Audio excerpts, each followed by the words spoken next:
everyone is keeping warm and safe wherever they are. On my time, it says 10:05. So without wasting any time, I will now hand over to Ms. Nokuthula Thulisibia to open our session with opening remarks. Thuli, if you may please come through. Thank you so much, Telabukosi. Good morning, stakeholders. I've already been introduced. My name is Nokuthula Sibia, and I am the Senior Manager for Research, Planning, Monitoring, and Evaluation. Currently, I'm also supporting the Quality Assurance team. Hence, I'm in this session. So I will be talking to the overview in terms of what is the purpose of this particular workshop that we're having. So stakeholders, we're having this session to strengthen stakeholder understanding of the evolving occupational qualification landscape and also touch on the monitoring and evaluation of our programs. Over and above that, we want to also talk to how can we enhance the effectiveness of implementation of skills development programs within the food and beverage manufacturing sector, and also make sure that as participants, you gain practical insights into our accreditation, compliance, and quality assurance processes. We have also in the presentation included the monitoring and evaluation unit that normally visits, especially the skills development facilitators in their various companies. So we have also included the M&E section as well. And also we're going to talk about qualification implementation requirements. What we are basically going to cover today, it's the occupational qualification framework. We're also going to talk to the qualification development and industry alignment, accreditation compliance, quality assurance requirements, assessments, moderations, and monitoring processes. We're also going to talk about the expectations pertaining to monitoring and evaluation, the roles and responsibilities of SDFs and SDPs. We're also going to talk about the implementation challenges, which will open for also the SDPs and SDFs to come in and share with us what are the challenges that they face, and then together we come up with best practices and solutions. Over and above that, as a CETA, what we aim to achieve in this session is for us to understand, for you to understand the current QCTO and Oqsf requirements, also clarify the roles of SDFs, SDPs, and also CT and quality partners. We also aim to strengthen the compliance and program implementation practices. And I think what is important is for us also to improve the readiness for monitoring, moderations, and also site visits. So with that said, stakeholders, I think in my opening, basically, once the session is done, those are the achievements that we want to get, whereby we strengthen the program delivery, the compliance, accountability, and learner success through a collaboration and continuous improvement for the CETA. So if I can just take you through the agenda of today, we will start now at 10 past with Llewellyn, who is going to talk about the overview of the Oqsf. He will touch on the purpose. He will also touch on the key roles, as I've already indicated. Then 10:30, he will move into, still on the same presentation, into qualification development alignments. Then he will talk to the accreditation. What's happening to my screen now? The accreditation element and also the compliance framework. Yeah, now it's back. Then after Louis done, Zimkita will touch on the qualification quality assurance assessments. Then Vuyo will come in with the monitoring and evaluation site visits. This is a very critical element also that has been added in this presentation. Before, you would normally not get this type of a presentation, but we felt that it's important that we talk to it as we are currently doing site visits. Then we'll open up to the floor for all the challenges and solutions.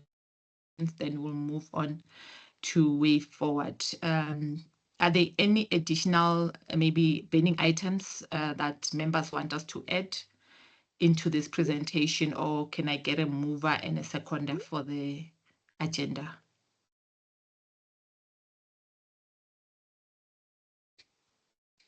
I don't see any hands. Yes, Tumelo, are you moving or you want to add something? Good morning. I'm moving for the adoption of the agenda. Thank you, Tumelo. Noted. Can I get a seconder, members? Okay. Okay, I see. Yeah, I see movers. Okay, thank you. Thank you so much. All right. I think we can proceed. Louis, are you the one who's going to flag the presentation from your side, Llewellyn? Or is it Good Delabukos morning. who's going to flag? Good Hi, morning. Louis. I can flag it, no problem. Okay, cool. Thanks, Louis. Can Over do to that. you. All right. Let me just go in here quickly.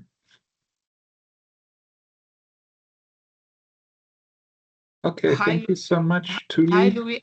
Yeah, Yes. just a second. I see we have plus minus 60 members in attendance. Is it acceptable for us to proceed in terms of the numbers that are currently there? Tuli, yes. We usually get between 60 and 90. So I'm sure as we move along, more will join us. More will join us. Okay. Yeah. Louis, are you flagging the latest presentation that I shared with you? Okay, yes, perfect. yes, I've got the latest one. Thank you. Sure, thanks. I've just gone past the agenda items, so I've just moved on now to my presentation for this morning. Thank you, colleagues, and welcome. Very, very happy to have you all here this morning. My name is Llewellyn van Zyl. I'm the Quality Assurance Manager here at Foodbev CETA. And my presentation today is basically to assist our SDPs and SDFs on what is happening in the Oqsf space. And I will also touch on some insights that we've taken notice of through the transitional period. And I will also be going into a little bit more detail in terms of the way we approach qualification development and the involvement required from our different stakeholders. And then also I'll be touching on the actual accreditation process and those requirements and processes. Also, Tuli, I just want to just note that if there are any TVET colleges or CET colleges present today, I'd just like to welcome you as well. And also note that the CETA is also assisting not just our normal SDPs, but also our TVET colleges and CET colleges to obtain accreditation for the new occupational qualifications. All right, with that said, so I'll start off with the navigating the transition to occupational qualifications and some insights. So in terms of the context and purpose, so the transitional overview, the context covers Foodbev CETA's shift from legacy to occupationally aligned qualifications, focusing on progress, challenges, and the OQSF. So as many of you are aware, the legacy programs, or the one registered from 2009 until quite recently, have now been shifted in terms of the OQSF into the new occupational qualifications. Sorry, let me just explain. The OQSF is the Occupational Qualifications Sub-Framework. The sector complexity and coordination, what we've seen is that the transition requires coordination between the CETA, the QCTO, training providers and employers, as well as professional bodies across diverse manufacturing streams. So in our sector, it's not just the QCTO and the CETA, it's also the training providers, the employers and the professional bodies across all of our subsectors. So we have quite a complex subsector in the food and beverage manufacturing sector. Those that are part of the chambers will understand when we start talking about the development processes and the implementation processes of our programs. It's not always easy to develop for all the subsectors, but somehow we make it work. So the challenges and priorities. So at the moment, what we've been seeing is that there's uneven provider capacity.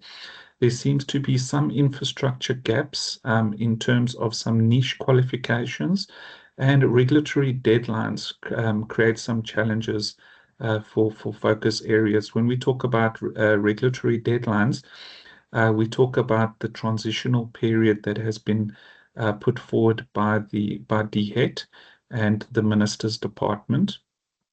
Some of you will realize that there are a few qualifications from FoodBev and then from other SETAs that the Minister has extended for certain time frames, but we'll get into more detail in that a bit later, and that's for the legacy programs. So the purpose and goal is to enable our stakeholders to make informed decisions and achieve a stable, occupationally led skills system, ensuring sector and learner growth. So ensuring that our sector can transition well and that we don't impact our learners with this transition.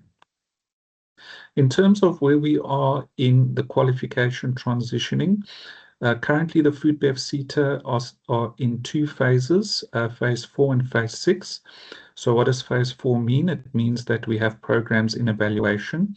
We currently have two programs with the QCTO and SAQA that's in evaluation, and that is the manufacturing manager qualification and the food laboratory assistant that is with the QCTO committees at phase 4. Then at phase 6, we've got the qualifications that have replaced the old legacy programs. These are the major production qualifications like our baking, our process machine operator, our packaging machine operator, our meat processing, and also our food safety programs. In terms of provider readiness across the sector, what we have seen is that we have strong readiness in the core programs like baking, packaging, process machine, and that is across the geographical coverage, so across all 9 provinces. So the core qualifications are being uptaken very well by our SDPs across the country.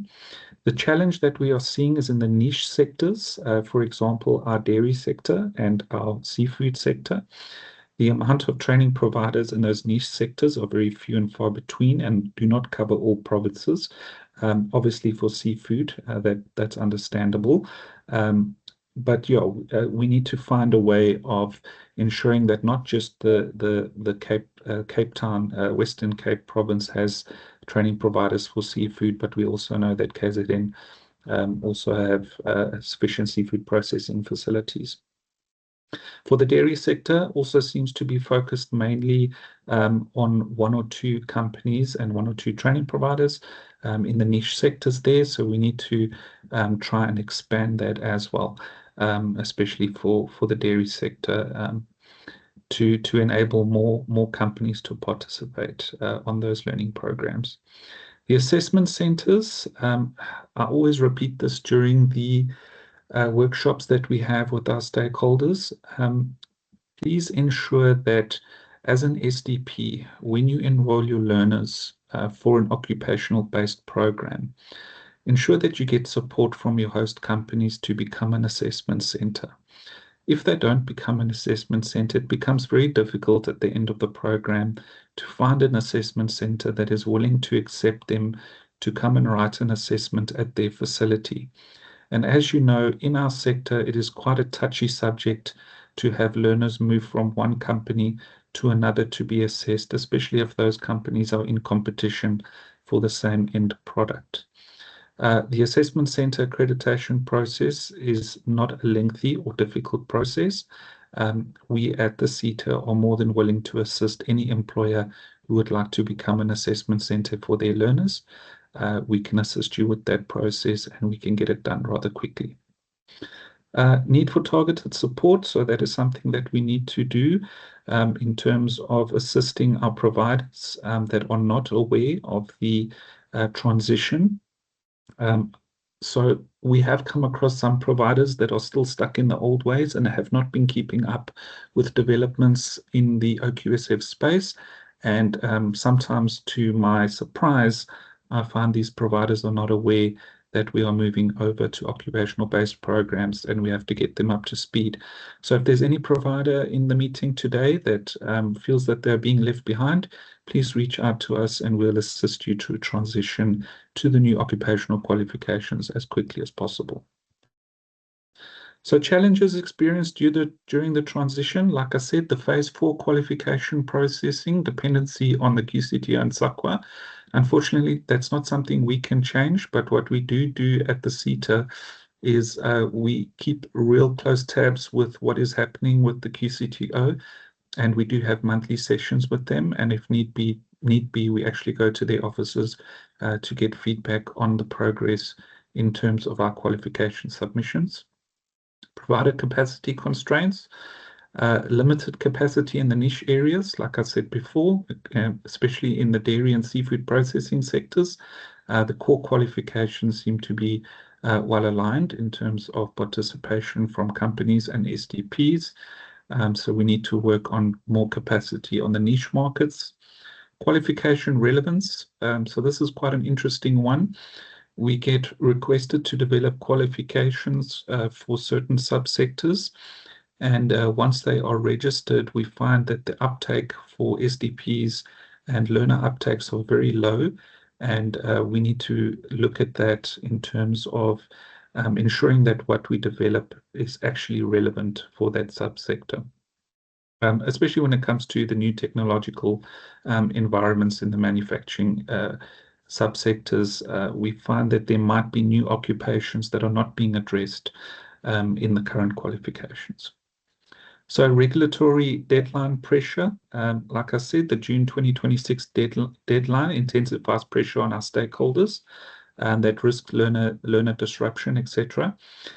So some of you might not be aware, but the Minister has extended some of the legacy programs, not just for Food Bev SETA, but for other SETAs as well.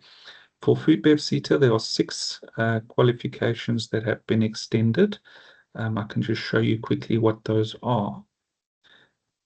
All right, so if we look over here, the Minister has extended 6 of our legacy qualifications. The Fish and Seafood Processing 20194 has been extended until the end of June 2026. We have the Food Laboratory Practices, so the Dairy Laboratory Analyst qualification has been extended to end of December. The Manufacturing Management Level 5 qualification has been extended for 6 months, the Food Laboratory Analyst for 6 months. The Manufacturing Management NQF Level 4, 58345 has been extended for 6 months, and the Fish and Seafood Level 2 has been extended for 6 months. This means that any skills programs linked to these learnerships have also been extended for 6 months. So in terms of learner registration for legacy programs, these are the only Food Bev ones that have been extended, and you will still be able to enroll your learners until the end of December for these 6 qualifications. The rest of our qualifications have been replaced by occupational quals. All right, moving on to the proposed interventions and support.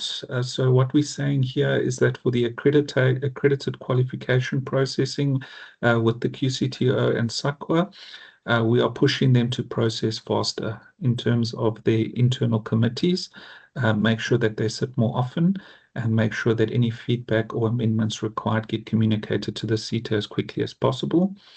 Capacity building for our providers. We do a capacity building session every quarter from the QA side. We also invite our sister departments to join us if there's anything that they want to inform our stakeholders about, and that is why our M&E department has joined us today. So we increase that in terms, not just in terms of just the quarterly capacity building, but we also do one-on-one capacity building with our stakeholders. All you need to do is get in touch with us. We will set up a session with you one-on-one, and we will capacitate you in terms of any QA processes or challenges that you have. Assessment centers, we have been going through a few ISAs in the last financial year and in this financial year. And we have picked up that there are some learners that have been enrolled on the new occupational programs, and the SDP has not yet identified the assessment center. It is critical that the assessment centers are identified during the enrollment process of learners. And we have a new assessments manager, Zimkita, who's with us today, who is assisting our stakeholders with the ISA process, and then obviously the QA department, myself, Big Fish, will assist anyone that needs assessment center accreditation. Enhanced communication and collaboration. Like I said, we don't just do the workshop, we also do one-on-one communication with our stakeholders in terms of the requirements for the implementation of the new programs, but it's also to ensure that we maintain clear communication with our providers and our employers on any changes or relevant requirements from the Oqsf and the QCTO. So key takeaway from the insights, so progress on qualification transition. Like I said, the core programs have all been developed and registered with the QCTO. The niche programs and the manufacturing manager and the food laboratory analyst qualification are at phase 4. Challenges in implementation. So the readiness varies in terms of the assessment centers. So assessment centers are critical for the implementation of the new occupational quals.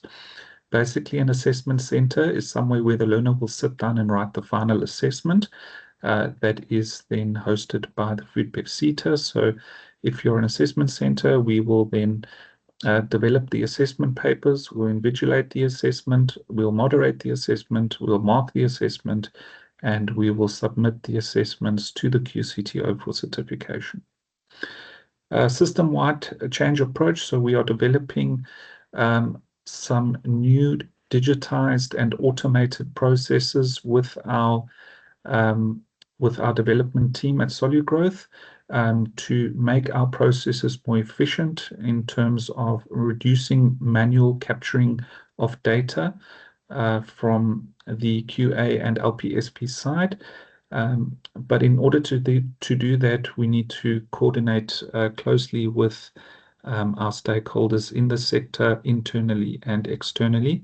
Once that process is completed, we will have another workshop where we will take you through the changes to the SIM system.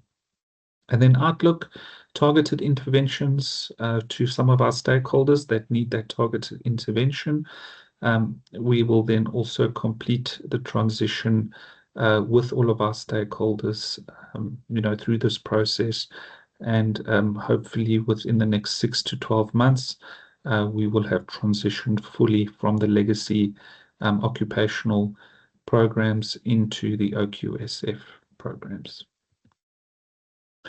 So talking about the Oqsf framework, so the framework links qualifications directly to occupations. So in the past, we used to link our occupations to skill sets. But now with the Oqsf, we developed the qualification for an occupation. We were looking at the OFO document, or the occupational framework, and we saw that there might be some occupations in our sector that are not covered in the occupational framework. And the last time that was reviewed was in 2021 by DHET. So through our chambers, if we are going to identify any new occupations, we need to request DHET to update the occupational framework so that we can include that in the OFO. But in terms of the framework, that is how the qualifications are directed. They're directed directly to an occupation. The qualification types, a lot of you will be aware, we have the occupational qualification, which is a full qualification of a minimum of 120 credits.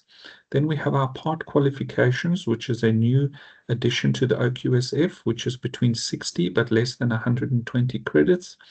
And then we have our skills programs, which are from 10 credits to 60 credits. I will take you through what those new qualifications are and also the new skills programs a little bit later. Quality assurance role. So the QCTO manages the quality assurance, provide accreditation and assessment standards for reliable qualifications. So the QCTO is offering an oversight on this process. However, a lot of the actual administrative work has been delegated to the CETAs through a delegation agreement, where we assist with the provider accreditation, assessments, and obviously the registration of the qualifications. Outcome-driven approach. So the Oqsf focuses on occupational competence to enhance employability, productivity, and training consistency. So the outcome-based approach here, like our legacy qualifications, every curriculum has an outcome. And then obviously for the Oqsf, your training consistency is measured by the final external integrated summative assessment known as ISA. So key roles within the Oqsf system. So you have your SETAs, which coordinate the sectors. We allocate funding according to the grant funding policy. We engage with our stakeholders, and we support our industry during the implementation. We have our skills development providers, extremely important in this entire process, who deliver the accredited training programs that include the theoretical, practical, and workplace components. We have our skills development facilitators, which is like a bridge. So the SDPs bridge our employers, our SETAs, and our providers, coordinating workplace planning and learner progression. And then we have the Quality Council for Trades and Occupations, which is the QCTO, which oversees the quality assurance, including the accreditation and assessment oversight. So recent developments and policy updates. We have the deregistration and replacement of our pre-2009 qualifications, or what we like to call legacy programs. And these are being replaced by our QCTO-aligned occupational qualifications and skills programs. The regulatory deadline pressure, like the pre-2009 qualifications that have not been extended, last date for learner enrollment is actually today, which is the 30th of June. And then structured workplace learning and assessment. So if you look at the QCTO policies now, the policies emphasize workplace learning and external integrated summative assessment, ISA, to ensure national consistency in outcomes. So this is why it is so important that the assessment centers are accredited in our sector. And then capacity and risk mitigation. So focus is being increased on provider capacity, accreditation, and stakeholder communication to mitigate transitional risks for our complex sector. So the alignment to occupational standards. So in terms of our qualifications are task-based qualifications in terms of the development. So the qualifications are developed from detailed analysis of occupational tasks and responsibilities in the real labor market. So if you are invited as a subject matter expert from your industry to participate in the development of the curriculum, when we develop the curriculum, we look at real labor market scenarios when we develop those programs. So once those qualifications are registered, you can be assured that subject matter experts have looked at what is required from these learners to actually complete these programs. Integrated curriculum structure. So the curriculum always includes the 3 modules, which will be your knowledge module, your practical, and your workplace module, to ensure comprehensive skills. So relevance to food bev sector. Alignment ensures qualifications meet evolving production technologies, quality standards, and regulatory requirements in food bev. So during the curriculum development structure, we also look at the technologies and also regulatory requirements to ensure that those are covered in the outcomes. Employer confidence and competence. So here we make sure that our qualifications are aligned to the sector to ensure employer confidence and that learners are job ready in the real work environments. Industry relevance and responsiveness. So skills needs alignments. So qualifications are designed to meet current and emerging skills. The employment involvement, very important. So if you see a request to join the development process for any of our new qualifications, please consider that, because your input in terms of the qualification support is critical for ensuring good quality qualifications. Continuous review, so we review our qualifications. If there are any gaps found during the implementation, we take note of that. And then during the review process of our qualifications, we ask our subject matter experts if those gaps can be addressed. And then sustainable skills pipeline, so strong industry linkages for sustainable skills development. So industry linked to the development and also implementation of our learning programs is critical. Stakeholder roles in qualification design and review. So we have the QCTO role, which is the regulatory role. The QCTO provides the regulatory framework. They provide the standards and ensure quality assurance in the qualification design. So everything we do when we start the development process for a new qualification is done according to QCTO standards, templates, and framework. The CETA coordinates the input from the from the stakeholders, and then also support the qualification development process. Industry representation, very important to ensure that our industry are represented during the development process to ensure alignment with workplace realities. And then obviously very important is our skills development providers, which identify the implementation challenges in the occupational qualifications. So key takeaways and the way forward. So progress on qualification systems. So we have a strong foundation in transitioning the occupational qualifications focused on the core production areas. So those have been addressed. The challenges are provider readiness in terms of the limited assessment center capacity and the lengthy qualification processing timelines in specialized sectors. Need for collaboration. So as discussed earlier, we collaborate and clear communication with our stakeholders, not just for capacity building, but also for involvement in the design of the programs that your learners will be on. And then alignment to policy and practice. So we need to align our policies, ensure that it speaks to sector realities, and ensure high quality skills development for enhanced learner employability. So I think, Chair, before I move on from the insights to what matters for the SDFs, I don't know if you want to take questions now or if the colleague should maybe just jot those down and then maybe present the questions after the presentation. What do you think, Chair? Yeah, I think so, Louis. I think you can proceed and conclude. They will just, stakeholders, if you can write down your comments or questions, then after when you are done, then we'll open up for your segment. Yeah, thanks. Okay, perfect. All right, so after looking at the insights, I'm going to move into what really matters for an SDF or a skills development facilitator. So the intricacies of implementation for SDFs.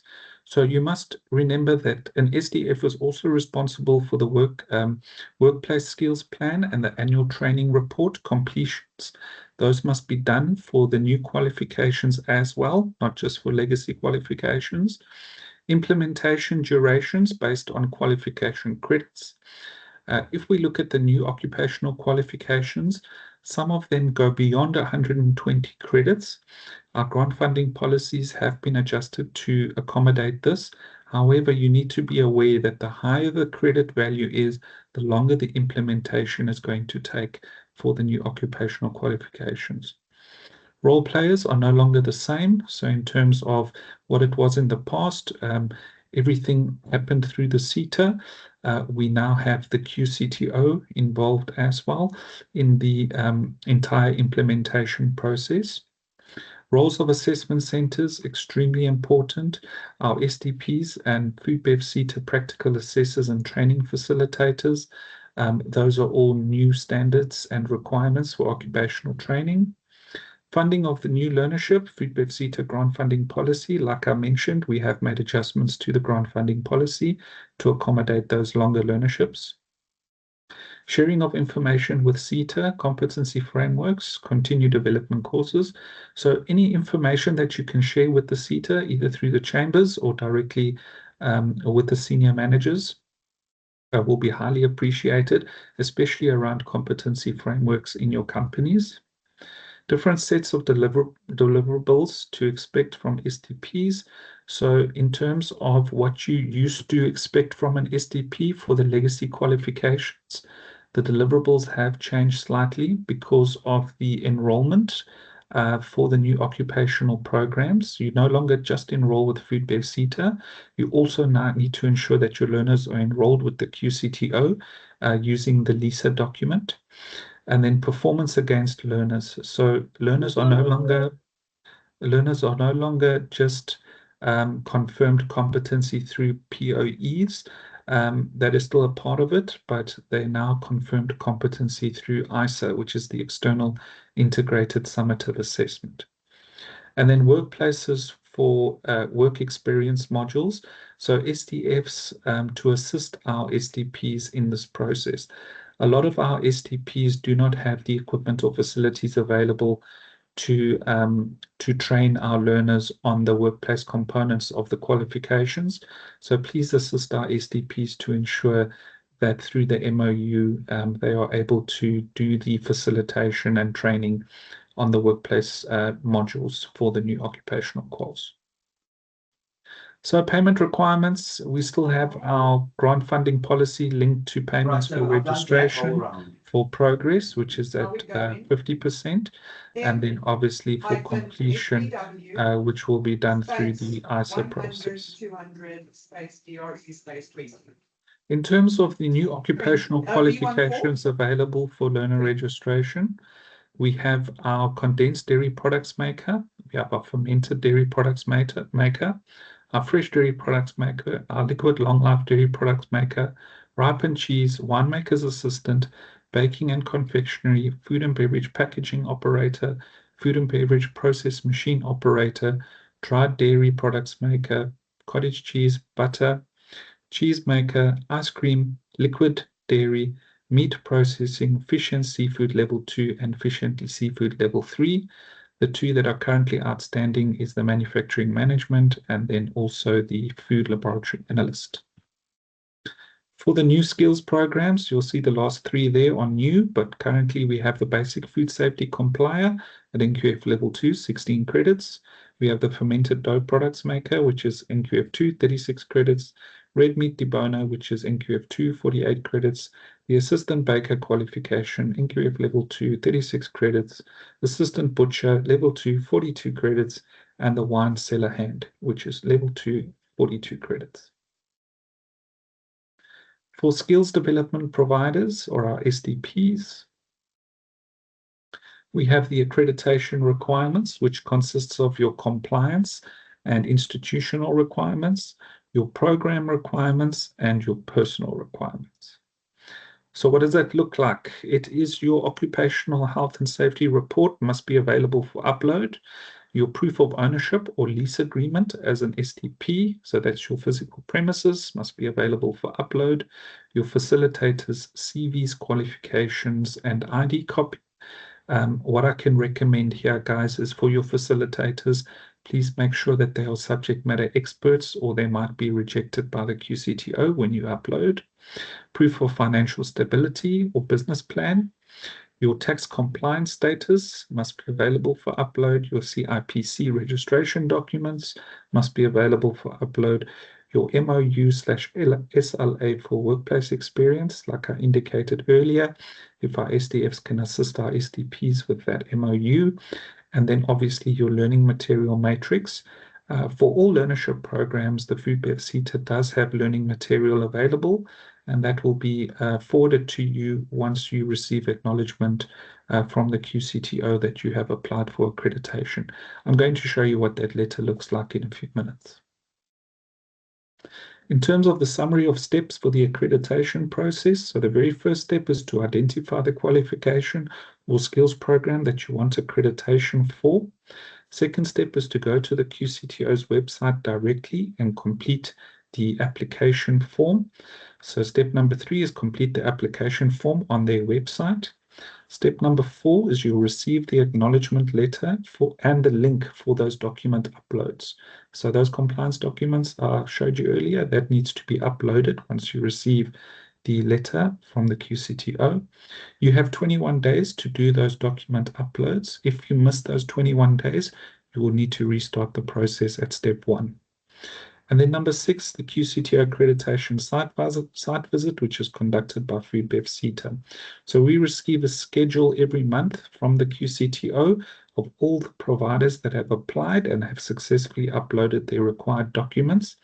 From that schedule, we then appoint our moderators to conduct those accreditation site visits for the accreditation process.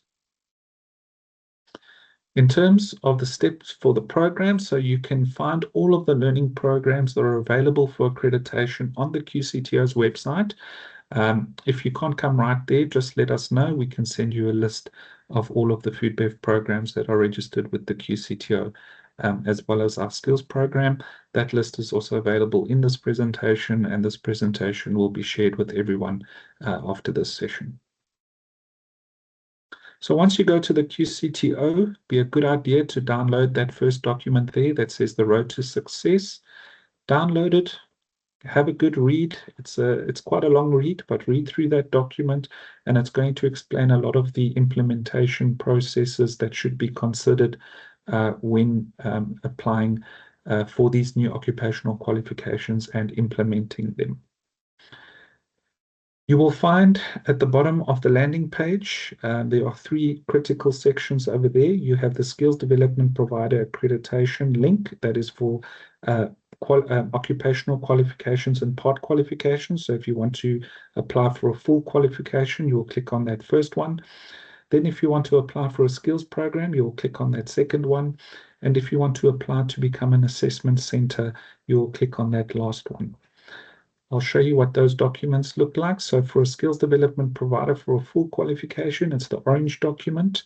I think it's about, if I remember correctly, I think it's about 13 or 14 pages that you complete on the QCTO's website. For the skills programs, it's the light orange document that you need to complete. Just a word of advice. When you complete these documents, try not to copy and paste into the document. And if you do remove any spaces from your paste, especially after a sentence, the QCTO system will actually kick out your application if it finds that there are spaces or funny characters in your application documents.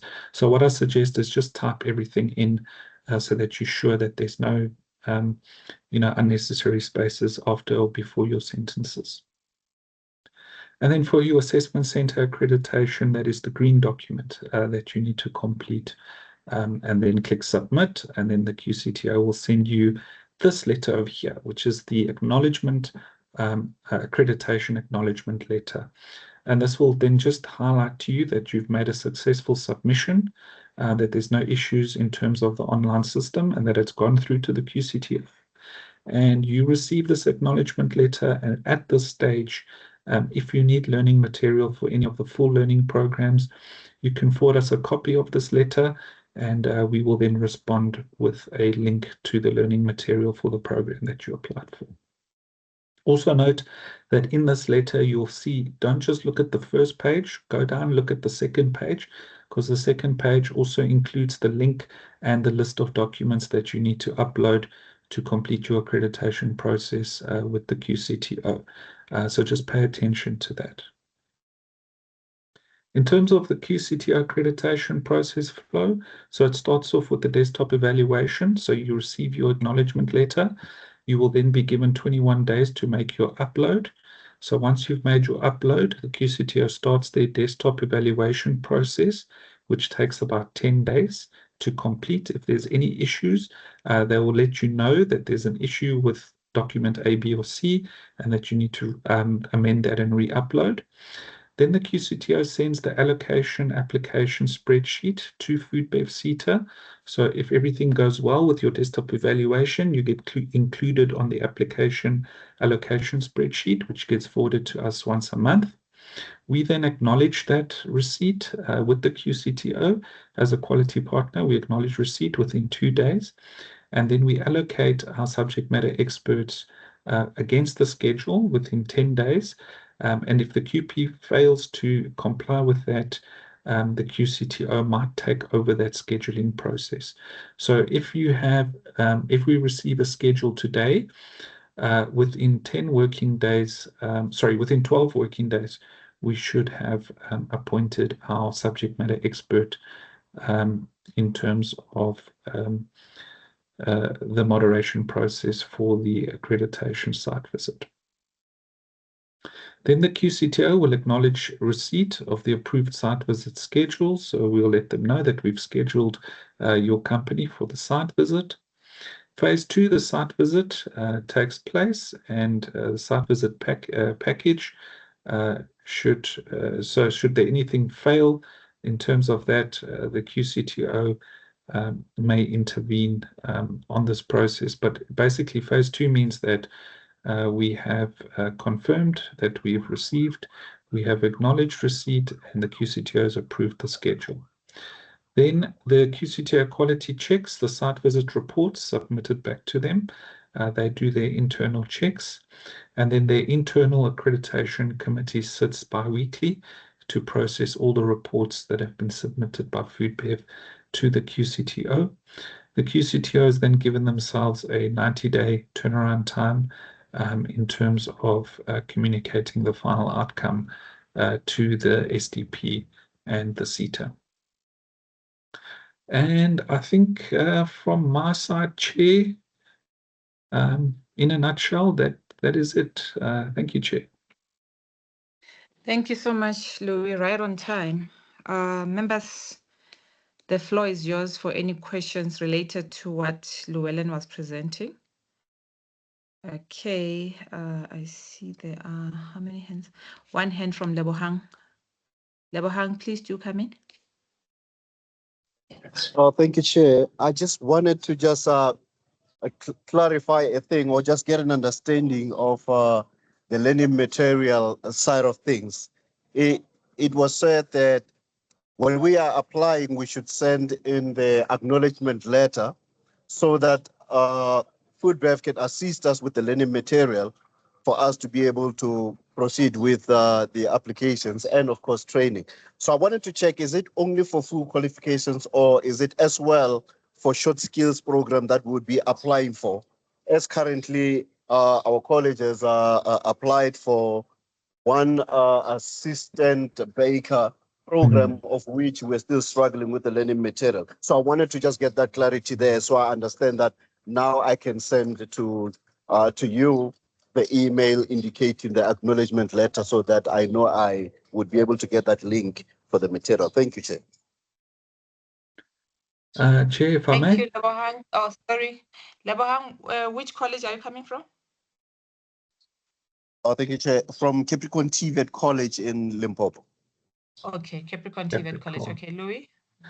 Yes, thank you so much. Unfortunately, our budget only allowed us to develop for the full qualifications. So we have got for the full qualifications, but for all the skills programs, unfortunately, that material needs to be designed by yourself. Thank you, Chair. Thank you, Louis. But I think Lebohang, get in touch with us. Maybe we can see how we can support you as to if maybe what is it that we can do as a CETA, just to see what did you start and where can we assist and provide direction if we can. You can get in touch with Llewellyn and team, and then we can see how we can assist you. Thanks. Okay, Louis, I think that was the only hand. We can move to Zimkita. Are you going to flag for her or should she flag it from her side? Zim, what do you think? Do you want to present yourself or do you want me to flag for you? Good morning, colleagues. Let me try and flag from my side.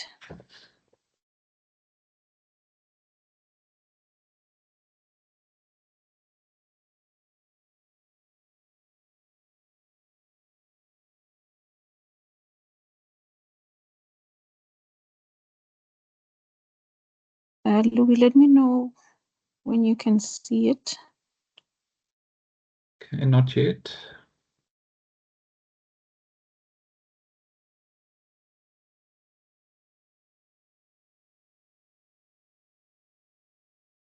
Still not coming up. No.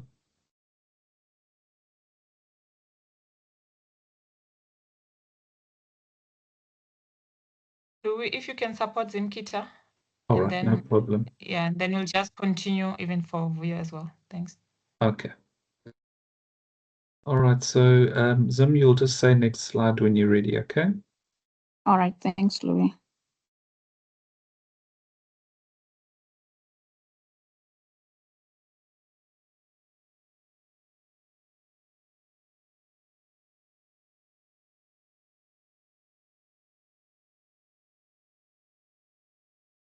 Thank you so much. Thank you, colleagues, and welcome to our SDP and SDF capacitation. From my side, I'm not going to be long. I will be covering the external moderation process improvements and key updates for our SDPs and SDFs. Louis can move on. Foodbev CETA is working on improving systems to automate external moderation processes. I remember this was discussed at our February capacitation that effective from 1st of April 2026, all applications for external moderations must be directed to external moderations at foodbev.co.za. This is a manned inbox. And from there, your application is then allocated to one of the CETA officials who is going to be responsible for allocating a moderator who is going to then conduct the visit for you. We can move on, Louis. So before applying for, we request that all SDPs please upload credits on SIMS. So according to our external moderations policy, we cannot allocate a moderator if credits have not been uploaded. So if the learners are on 50%, we request that you upload those credits and thereafter you apply for the moderation visit. Once you upload the credits, please retrieve a report from SIMS or take a screenshot as evidence, which will be supporting evidence when you are applying for the moderation. So when you apply for the moderation, please attach the application form, your credit upload evidence, and we request that you attach the ID copies of the learners that you are applying the moderation for, as well as their pay slips, if it's applicable. If it's unemployed learners, please attach those pay slips for us. So these are part of the evidence that we'll be looking at each application that we receive before we can process and allocate a moderator. And then you can move on, Louis. And then there's also preparations for moderation that SDPs need to take into account. So you need to prepare all the required documents as requested by the moderator. So the documents can vary depending on the type of moderation that you are applying for.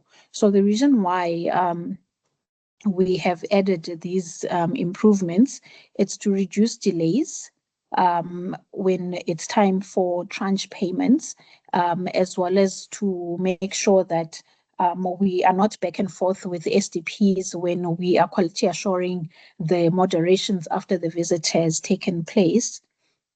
So it will enable faster quality assurance review on our side.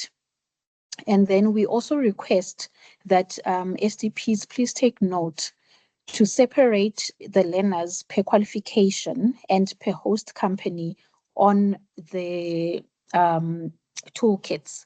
So you are aware of the toolkits that we use for the interval moderations, for the exit moderations.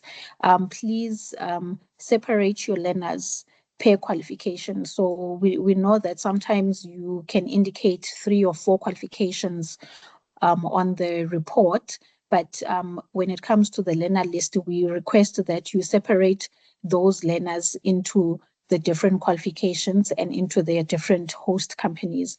So this way, it's much faster for us when we are doing the credit reports and to make sure that there are no learners that are omitted when we are then generating those credit reports.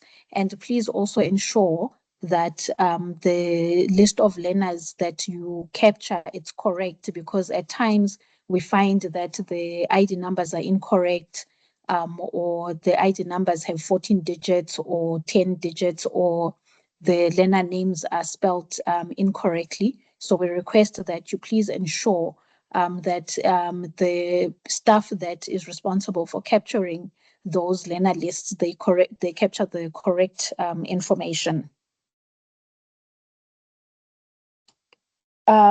We can move, Louis. And then on the day of moderation, please ensure that you sign an attendance register from the external moderator.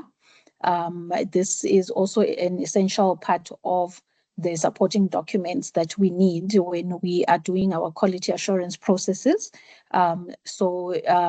Please make sure that this is signed. The person who is going to be working with the external moderator during the site visit, they need to ensure that they sign this attendance register.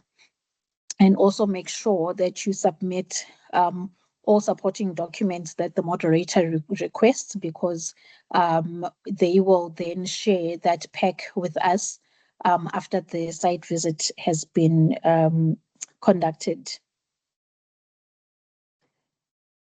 And then the post-moderation reporting process. Please take note, because the process has changed slightly. So the moderator, once the moderator finalizes the report, so currently the moderator would then send it back to you as the SDP to also sign off. So we are changing that process. So once the moderator finalizes their report, they will submit it to QA for review and approval. So once the QA manager signs it off and the senior manager approves that report, then that report is going to be shared with the SDP for final sign-off. And the SDP must please ensure that the final signed copy is returned back to FoodBev, so that we can then generate the credit reports and submit to LPSP for payments. This process is designed because we've found that there's so much confusion and so many emails that we are getting internally from SDPs sending unsigned moderator reports to LPSP following up on payments, yet that report is still with QA, still under review. So this will make sure that whenever there is an escalation or a query, everybody has a fully signed report approved by the senior manager. So please, colleagues, also do not share unsigned reports with LPSP. And then just to take a look at the August 2026 ISAs, they will be taking place. We did receive the approved QAS documents from QCTO, except for the liquid long life dairy products maker. That one is still under review and awaiting approval at QCTO. So all these qualifications listed here are the ones that we are going to be having ISAs for in August. And the list of the dates is on our website under publications. We are also currently finalizing the exemplars. The exemplars will also be uploaded on our website under publications, but some of the exemplars are already uploaded. So we should have all 12 by the 15th of July on our website. So please keep checking our website under publications for the exemplars to assist the learners for the upcoming ISAs. And then if you want to appeal something that is on the moderator's report, the process is that you need to engage directly with the senior manager quality assurance and also provide supporting evidence for review. So But when the moderation takes place, moderators are supposed to inform you of any findings, so that you are aware of any findings that will be going on your reports. So if you do feel that you want to appeal an outcome from a moderator, you need to engage directly with the senior manager, and please have your supporting evidence as well for that process. And then there's a dedicated QA escalations email that will be introduced by our IT department. We are just waiting for them to finalize that inbox for us. So for matters, for any matters relating to qualification development, accreditation, or assessment center accreditation, please contact Llewellyn. And then for any assessment related queries or learner assessment certification or external moderation matters, the escalation process is that those will be directed to myself. And our escalation timeline is within 5 working days. Any escalations we should have resolved by then. If you still don't find joy, you are welcome then to escalate to the senior manager, quality assurance, Ms. Sibia. So please take note of this new QA escalation process. We will be communicating with all SDPs the new email inbox for escalations for quality assurance.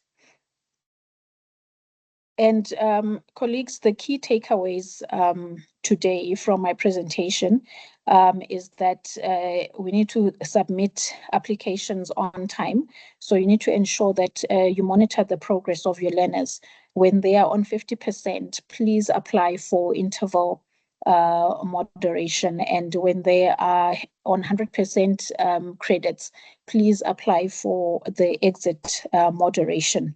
And also make sure that in preparation of any moderations, site visits that are going to take place, you prepare your documentations properly. You submit the correct documents so that we don't delay the process of appointing a moderator for your learners. And ensure that any documents that are supposed to be returned, signed, you submit them on time. And ensure that, as mentioned, you monitor the progress of your learners and make sure you apply for the moderations. Thank you, colleagues. I see some of on the chats, there's questions about the ISA. I will type and respond there. Perfect. No, thank you so much, Zimkita, for your presentation. And what I can say to the stakeholders, Zimkita, we also had a survey that we opened to check when will they be ready for ASAS. And then I think stakeholders did respond to that survey. Those that missed it, perhaps we can open up for them again, Zimkita, if time permits, so that since they're in a workshop, we're alerting them now that there was an open survey regarding the ASAS. And then and then to tighten up our processes, stakeholders, we're avoiding a situation where emails are lost in transition, especially if you have an escalation. So we would advise that once we have rolled out the escalation email address, please do send it to the escalation email address. Then we will follow the process and try to assist you as quick as possible. If I can hand over now to Violetu to start with her presentation. Louis, you can still flag for Vuyo unless if she wants to dim for herself. Chair, we've got a question, a hand up from Nicholas. Oh, sorry, I didn't see the hand. I only saw the comments. Okay, Nicholas, please do come in. Apologies. Hi, thank you so much. I have 2 questions, right? So on your presentation, you mentioned uploading of credits on the systems, on SIMS. Does that mean for the QCT of qualification, the power to upload credits is going to come back to us as SDPs? Because currently it's not in our hands to upload credits. Thanks, Nicholas. Llewellyn has been working with Solid Growth on this one. And I think it became live last week for SDPs to be able to load credits for the new occupational qualifications. Yeah, so just to add to that, Nicholas, yeah, so I did have a look again this morning to make sure it's all loaded. They've only loaded some, so I've asked them for feedback on the rest. But at the moment, we'll still assist you with that. But I reckon within the next week or so, we'll be able to give all our assessors access to those new modules, so you'll be able to upload them yourself. No problem. Thank you so much, Llewellyn. And then the second one was regarding 100% credits. So we're still going forward with doing an exit moderation on top of the ESA to generate the final claim. Yes, Mr. Subramani, once you have uploaded the credits for the learners for 100 credits, 100% credits, you apply for exit moderation. Thank you. Thank you so much. Thank you. Thank you for those questions. I think there's another hand. I don't see the name, but I see the hand. Please do come in. Good morning, colleagues, and thank you very much. Selim Uswane from Capricorn Tibet College. Mine is with regard to the ASA in terms of the quotation or charges in terms of, because we are an assessment center. I think last month, if not a month before, we had an ASA, but there was no clarity in terms of who must charge in terms of the ASA for those learners who set for ASA. So I just wanted to check, because even our campus, which is Polokwane, they were inquiring about that, but we never got the correct response. Just advice, colleagues. Thank you. Thank you, Sili. Do you understand the question, Zimkita? I wanted to ask the charging. What is the charging for? For the learners to for write the learners ASA at their sitting for center. ASA. Oh, okay. Okay, Zimkita, please answer. Thank you. So, Sili, with regards to the learners that wrote, I think it was in March. I think that issue, it was sorted with Dr. Lwandle and the campus manager. But with regards to the learners who needs to pay, it's between the SDP and the company that has to pay, because us as Food Bevsita, we do not pay. So the SDPs and the companies need to come together and decide who is going to cover the costs for using another assessment center, because we do encourage all our SDPs to ensure that they are accredited as assessment center so that their learners write at their center. But I think I'm not sure which learners wrote at your center, but I think it's something that maybe we can take outside of this platform so that we can finalize. Louis, you can come in. Yeah, I just wanted to add to that, Zimkita, and emphasize again the importance of our SDPs to ensure that at the time of enrolling your learners, please start the process of either becoming an accredited assessment center yourselves, or ensuring that your host companies are going to be the assessment center for your learners, to avoid a situation where your learners need to leave the actual workplace to go somewhere else to write an assessment. For any assistance for the accreditation of an assessment center, you can reach out to myself and we will assist you to get that process going for you. Thank you, Zim. Thanks so much, Louis. Are you answered, Sili? Partly so, but maybe just to check, is there any standard fees maybe from this that has been set by the SITA to charge? Maybe, for example, we are saying, like for example, with ETDP SITA, previously we were having learners for ECDP, they were saying it's 500 per learner. So I just wanted to check with regard to food PEPSITA if there is a fixed amount that SDP accredited as an assessment center can engage or negotiate with the host employer for hosting the learners for ASA. Thank you. Thank you, Simi. Currently, oh, sorry, come in, Zimkita, it's fine. Sorry to interject. Thank you, Silly. At the moment, we don't have a set amount. So what is happening is that each TVET is the one that will tell the SDP or the company how much they are charging for those external learners to come and write the ASA at their assessment center. Thank you. Thanks, Zimkita. Yeah, I wanted to say that currently we do not have a standardized amount. It's an arrangement that is made. But I think over and above that, as a TVET college, you have a vested interest that, in terms of the PSET system, that we train learners. So it's a collaborative effort.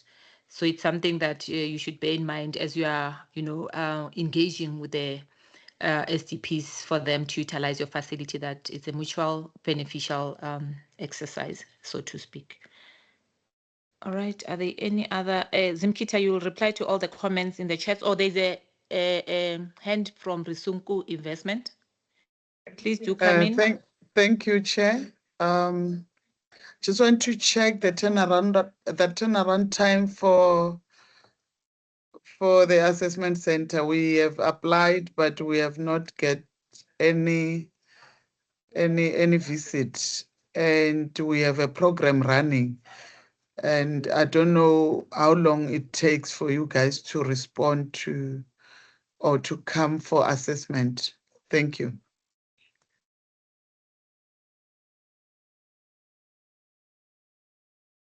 Yes, Louis, you can come. All right, thank you. Rusinku, just did you receive an acknowledgement letter and you done your uploads and all of that is done, ne?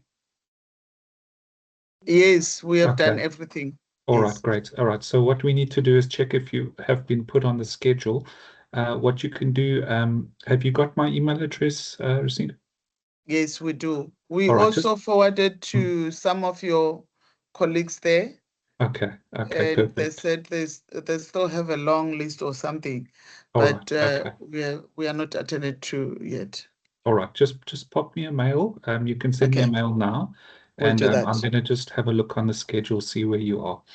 Thank you so All right. much. Thank you. Is it Mashudu from Risunku? It's me, Tuli. How are you? I'm good. Can you please copy me Good. in Louis' email if already you had previously sent to the colleagues? Yes, Yeah, please do copy me. we'll do that. Thanks. Thank When you're you. sending to Llewellyn, yeah. Yes. Wendy, thanks. Wendy, come in.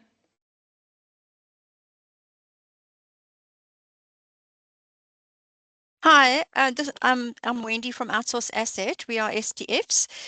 So I understand that if we are wanting to use, if our clients need to use another assessment center, there's a fee. But if our client already has an accredited assessment center, is there a specific ISA exam fee that they have to pay regardless? The learners have to pay. Thank you, Wendy. No, the ISA is free. It's supposed to be free. So if you already have an assessment center for your learners, that's fine. They can go and sit for the ISA there, and there won't be any fees that they have to pay. Thank you. That's great. Thank you so much. Thank you so much. Is there another hand? Did we cover everyone? One more from Ricardo. Oh, Ricardo, yes. Okay, Ricardo, please come in. Mashudu, please drop your hand unless if it's a new hand. Thanks. Hi, morning, colleagues. Yeah, I just wanted to just get some clarification with regards to the assessment center. So can those companies apply for just a assessment center, and that is the building, or must it be linked to the specific occupational qualification which will be where the ISA will be administered.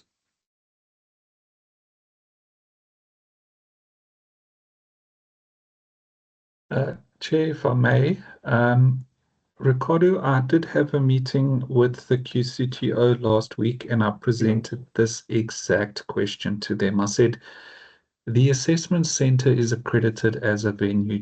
Does the assessment center need to reapply if they want to offer another program to be assessed at their assessment center?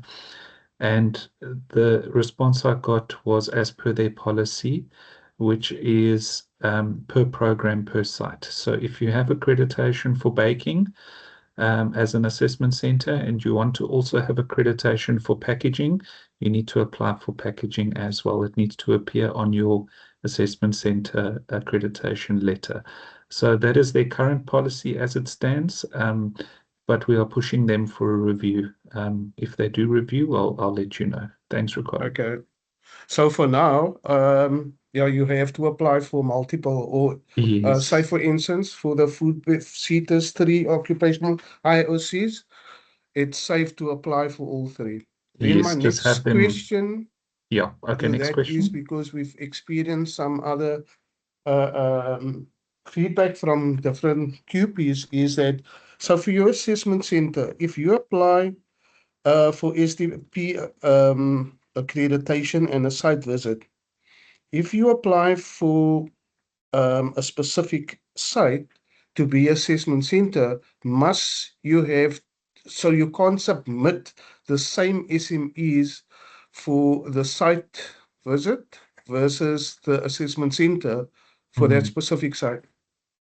Yeah, so what the QCT are saying is that your facilitators can't be involved in the assessment process. So if you are the training provider and the assessment center, you have to have a different person responsible for the assessment side versus the facilitation side, so that there's no conflict of interest.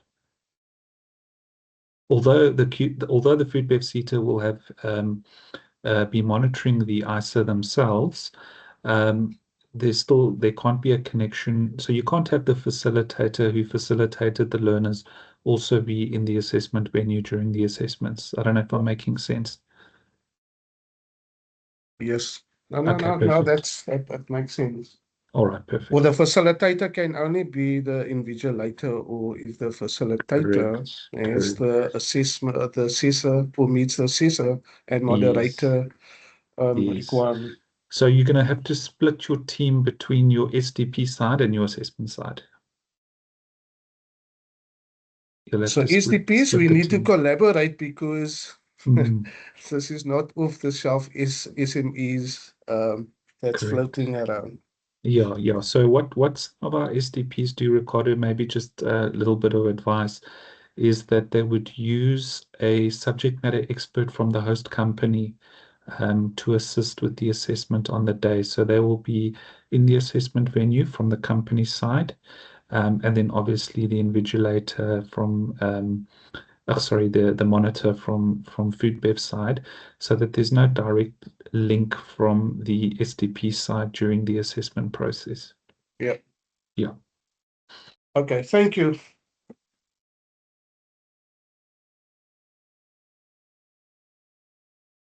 Thank you so much, Louis. Can we hand over now to Vuyo? Thanks.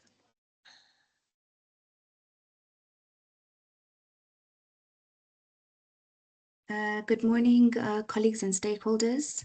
I just want to check before I begin if you can see my presentation. I'm putting it on presentation mode now. Yes, we can see it. All right, thank you. And then you'll just advise me if there are any questions, but if possible, if we can leave the questions until the end. All right, thank you. I'm seeing 2 documents, one on the left, one on the right. 2 documents. Oh, yeah. Sorry, it's the 2 screens. Let me move my screen. Okay. Sorry.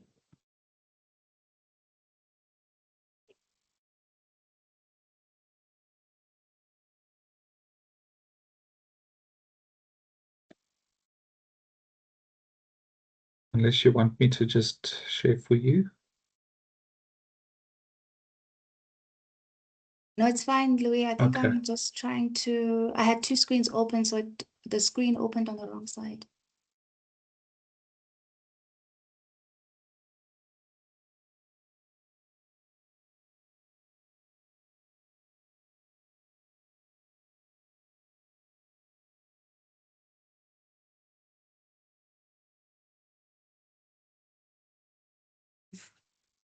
Right, thank you. You just want to first go to this exact page.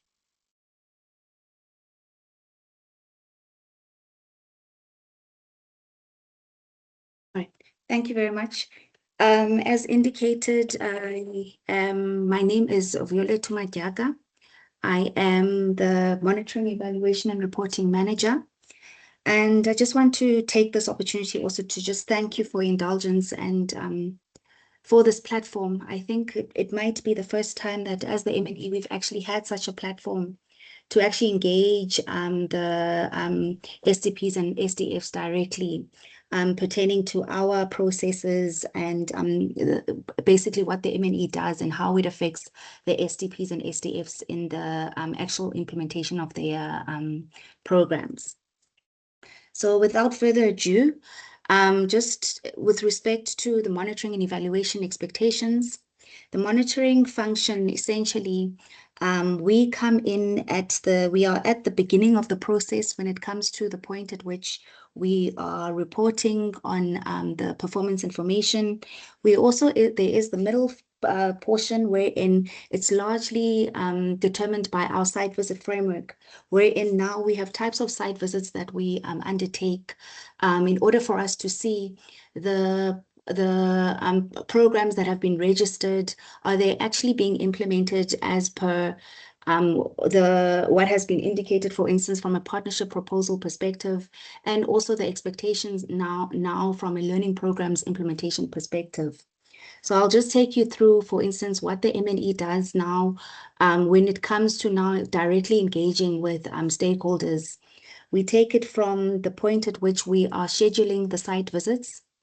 And our intention with scheduling the site visits is we want to primarily, if possible, ensure that we are able to have an direct engagement with the employers, with the training provider, and also the learners, just for us also to get, you know, a feel of the implementation of the programs, and that the learners are actually indeed getting quality learning in order for them ultimately to be able to get their qualifications, or at the very least become employable. So part of us now, you know, going on site visits is we've developed a site visit framework, which is primarily risk-based, which we have a risk-based approach. And in this risk-based approach, you will see when we do contact the companies or the SDPs directly, we do indicate whether the visit will be virtual or a physical site visit. And normally in our engagements, we indicate that the site visit is based on a risk classification that we have developed within our site visit framework. And this risk classification, it's not to alarm the employer. It's just for us from a commitment register perspective to be able to monitor the contract implementation, and that particularly, for instance, if an internship is supposed to be 12 months, ideally the internship should be progressing at such a point that it will be finished within 12 months. It's how then we also develop terminology such as learners behind schedule or slow moving.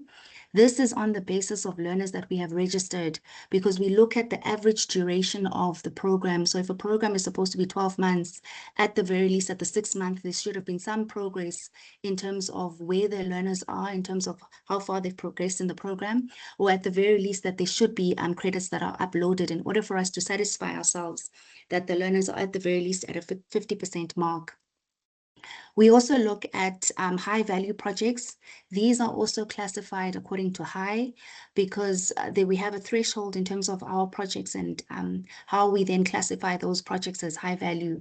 And normally, if for instance, a project is more than R1 million, then we classify that as high value, and it would be part of the projects that we would want to closely monitor in terms of the actual investment that the organization has made into a particular company.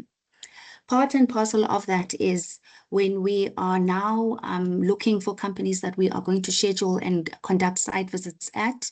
We also look, for instance, where there has been previous non-compliance that has been reported, either from now an SDP perspective, or it has been from a learner perspective where there have been any sort of complaints that we would now be interested to come to site just to establish how the programs are being rolled out and also have those interviews with the learners as well. So you will see that in our scheduling, we do have that risk classification now of the high value, low value, and the high risk, medium risk, and low risk. And also in our scheduling, you might not necessarily see us, sending a request to come for a site visit, because our site visits in each and every financial year are on the basis of a sample basis. So ideally, we do try in each and every financial year to see other companies that we would not necessarily have seen in the previous financial year, or at the very least, for instance, if we have not come to a particular company to monitor your bursary recipients, we would come for that purpose if it is now a duplicated site visit from the previous financial year. And essentially, our main aim is to monitor that projects are, continuing as they are supposed to continue, and that we are not at risk of not reaching completion of projects within a particular time period. And it's also to verify the existence of learners, to verify that learners have the necessary tools that will enable them to be a success. And ultimately for us to be able to report on our investments as the SETA, and also come back to the target holders or the LPSP or the QA in order to indicate that these are the challenges that the employer has indicated, and also for the SETA to be able to find a way in which we can actually improve on how we are rolling out our projects.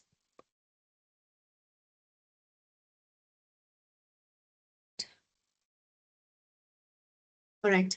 And then in terms of our approach, the monitoring and evaluation function is basically to provide an assurance function, both from the perspective of the Department of Higher Education and Training authority that we are reporting to, and also an assurance function from an internal perspective that indeed the programs are being implemented according to plan, and that also we are intending to provide a sort of support mechanism. It's why the risk-based approach is very important, because in providing support to also the SDPs and SDFs, we are able to identify any particular risks that could be encountered, and actually prevent the stakeholders from being able to implement the programs. So essentially, Food Bev SETA monitors in order to protect the quality and delivery, and also to ensure that we are improving upon our outcomes. We are not just interested in churning numbers in terms of our registrations and completions in each and every year, but we want to ensure that there is quality training that is being implemented by the respective SDPs and SDFs, and that ultimately the quality of also the learners that are being trained is one that will allow them to become employable and hopefully absorbed by the employers. So we monitor the progress of funded learning programs. We promote compliance with service level agreements and policy requirements and quality standards. So at the very beginning of the financial year, we would have entered into a service level agreement also with the DHET. We also enter into agreements with the respective stakeholders to indicate that these are the particular targets that we will meet in a particular financial year, supported by the stakeholders that we fund to ensure that the contractual stipulations are adhered to. part and parcel of that, as I indicated, is to identify implementation risks. Because in an ideal world, you want to see that you do not have any backlogs in terms of your commitment register. So if we're able to identify any implementation risks early enough in order for corrective actions to be taken and for those corrective actions to be effective in a manner that will allow completion of programs in time, that is why it is important for us to conduct site visits and why it is important for us to have regular monitoring of the progress in the implementation of the programs. And also, this is essentially to encourage continuous improvement in delivery, administration, and learner support.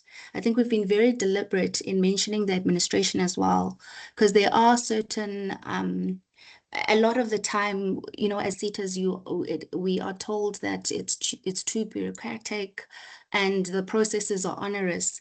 So essentially, when we're coming on site visits and when we monitor, we want to actually also gather, you know, data in order to understand what are the challenges or pain points of the employers and how we also as the SETAs can try and, you know, meet employers halfway in ensuring that our systems are not onerous, but also are compliant in terms of the legislative requirements we also have to adhere to. Again, as indicated, we use those evidence-based oversights that we actually establish through the site visits and through the monitoring to strengthen accountability for public funds. Because at the end of the financial year, on a quarterly basis, we do need to account to the DHET and also the DPME alike in terms of the funding that we have expended. So essentially, what does successful program implementation look like, and what do we as the food bev require from every provider? I think my colleagues have spoken at length in terms of the quality assurance element of what needs to be done to ensure that there is adherence and to ensure that we actually commit to excellence. And in committing to excellence, we will ensure that there is quality delivery, there's compliance to all the processes and the SOPs and all legislative prescripts, and that there's accountability in terms of what the SETA has spent, what the SETA has also expended or funded in terms of our contracts, that there is accountability and we are able to see learners that come out of our programs a cut above the rest. And this also ensures that there is also continuous improvement, because as a SETA, we are constantly looking for ways in which we can actually improve on how we are implementing our programs. We want to know from the SDFs and SDPs and also the learner beneficiaries, how can we improve on how we are implementing our programs? What support do they require from the employers who we fund as a SETA, and what support do they require from the SETA itself? And also the same question goes to the SDFs and SDPs. How can we improve upon how we are implementing our programs? What are the pain points and what are we doing right, so that we ensure that we continue with what we are doing right and only work to improve. In so doing, we will then equally, both the food bev side and also the provider be in a position to deliver training that is compliant to service level agreements. We will ensure that there is quality support to learners. Again, in terms of learners, a lot of the learners, when we look at it from a research perspective, tend to come from marginalized communities. So we want them to get the quality support so that they are equipped enough to be in a position where you also as the SDPs or SDFs are able to absorb them as employable learners or prospective employees. It's very important also from a provider perspective to ensure that there are accurate records. For instance, if learners are put on a particular qualification, that all the records need to be there, because when we come on site, as much as you would have indeed submitted them to our service provider at the point at which you are applying, we also want to see from now a verification perspective that there are records that you are keeping and that there is a maintenance of records. Even now from an auditing perspective, if for instance our auditors are coming for a site visit, they should be able to have access to those records. And those records need to be accurate in terms of the number of beneficiaries that you have been awarded and the learners that have come out, have completed, or been terminated for whatever reason. And this we ensure also, it's in order for us, the reason why we want to ensure that there is accurate records is to also allow for timely reporting.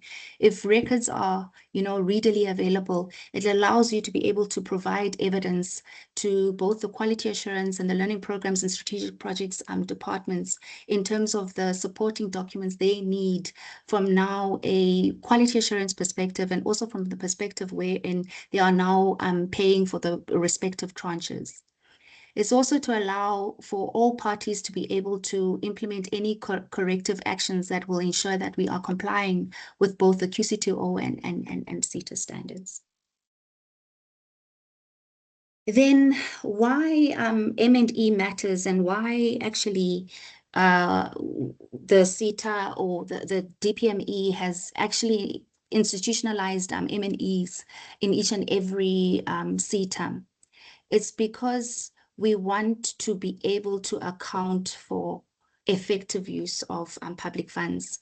And the value of robust monitoring, it extends beyond compliance. So for us, it's not just a tick box exercise. We want to be able to, in ensuring that we are monitoring the activities progressively, we want to ensure that ultimately the learners that we are funding or the beneficiaries that we have identified as needing funding in order to improve their lives are ultimately successful. We want to also ensure that there is accountability and there is transparency from the side of the CETA when we are receiving funding to enable us now to allocate funding to the respective companies, and also from the side of the companies and the companies that are implementing the programs, that there is accountability and transparency in terms of the implementation of the respective learning programs. And equally important, we want to ensure that there is early risk identification, because if we are able to identify risks early, it also supports and feeds into the learner success, because where there are risks that are not mitigated at the point at which they are supposed to be mitigated, it affects how quickly learners actually can complete their programs. It also affects the quality of the program in terms of what learners are learning and how the programs are being implemented. So essentially, a strong M&E creates a delivery culture where issues are visible, interventions are timely, and program quality improves over time. So again, as I indicated, this is it's both sides. We want to be accountable on both sides. We want to be accountable as the CETA in terms of how we are implementing our programs, in terms of where there are pain points that have been identified, and ensuring that there is improvement on our side in how we are implementing particular programs, and there is continuous progression and improvement in and year out. Why FoodBev CETA conducts site visits? As the site visits are intended to provide direct assurance on implementation quality and contractual performance. So we're interested in both the implementation quality aspect of the programs and also contractual performance. Within each and every DG contract that is you enter into, there are particular contractual deliverables, and there are particular contractual expectations, both from what the FoodBev needs to deliver and provide support on, what the training provider's role should be, and also what the employer that has been granted the funding, what support they need to provide to the learner. So the purpose of the site visits is essentially to verify that the funded program is being implemented as approved. So for instance, if you have been awarded a work experience program and we have registered 20 learners, we want to come verify that indeed 20 learners have started as has been indicated in your implementation plans. If for instance, the learners, for whatever reason, there has been delays and the program is not implemented as you had indicated in your implementation plans, we want to verify that you have indeed submitted any extension request to the Learning Programs Division, or you have, and also you have also submitted an updated implementation plan. This is very important because it also allows us to see as the MNE whether indeed there are challenges in terms of implementation of the programs and where we are in terms of the completion throughput that can be expected in a particular financial year. It's also to monitor learner progress and participation in the training process. So you'll find that we normally say when we schedule the site visits that we require that at least 50% of the learners that have been funded should still should be on site, because by virtue of also us coming to site, most of the time it's because there are learners behind schedule. So the expectation is it's learners that are still in progress. Therefore, those learners should be available. Part and parcel of that is we would have engagements with the learners just to establish what are their viewpoints in terms of program delivery, in terms of training material, in terms of tools, whether it's in alignment with the qualification that they have actually been registered on. And it's also to confirm compliance with funding agreements and delivery requirements. You would know from a DG contractual perspective or a partnership contract perspective, there are certain compliance or certain deliverables that need to be adhered to, such as there needs to be work-based learning program agreements. And for instance, if you entered into a contract with a learner to put them on a particular learning program, then we need to see that that learner that is within our records in terms of the learners that have been registered is indeed the learner that is now on the program. We would want to confirm also, just from a basic Conditions of Employment Act perspective, that the learners do have contracts of employment in place. We would also want to confirm also from a learner and employer contractual perspective that at the very least the stipend amount that is written as the stipend amount that learners are eligible for are actually accorded to the learners.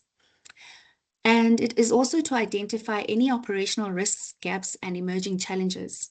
I think this also allows us, when we are able to identify any risks and gaps and emerging challenges, it also allows the SETA to be able to now provide support, wherein we are seeing that these are the improvements that are required to strengthen delivery.